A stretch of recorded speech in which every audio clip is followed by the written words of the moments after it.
நாகப்பட்டினம் நகராட்சி அலுவலகத்தில் நகராட்சி மாதாந்திர கூட்டம் நகர்மன்ற தலைவர் மாரிமுத்து தலைமையில் நடைபெற்றது.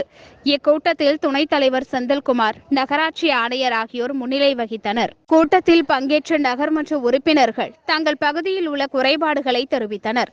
தொடர்ந்து பேசிய நகர்மன்ற தலைவர் கோரிக்கைகள் விரைந்து சரி செய்யப்படும் என தெரிவித்தார். இந்நிகழ்வில் நகராட்சி ஆணையர், நகர்மன்ற உறுப்பினர்கள் உள்ளிட்ட அரசு அதிகாரிகள் கலந்து கொண்டனர். அந்த டயத்தில் வந்ததுனால நமக்கு இதை இப்போ நம்ம தள்ளி தரும்படி இருக்கு. மேலே இருந்து நமக்கு ஆர்டிஐன்னு அவங்களும் அறிவித்திருக்காங்க. அதை விட்டு இந்த 3 மாதத்தை நம்ம வேறு வழி கிடையாது. திடீர்னு நம்ம ஒரு ஆளுக்கு டெண்டர் வச்சுலாம் கொடுக்க முடியாது.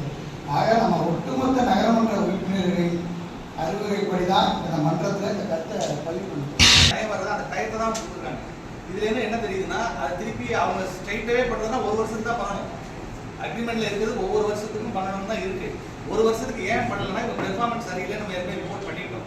அதனால தான் மினிமம் டயத்தை இருக்கிற பாரத இடையே காலேஜ் தான் பம்பிங் ஸ்டேஷன். அது நான் ஷார்ட் டைம் கூட்டு போய் காமிச்சேன்.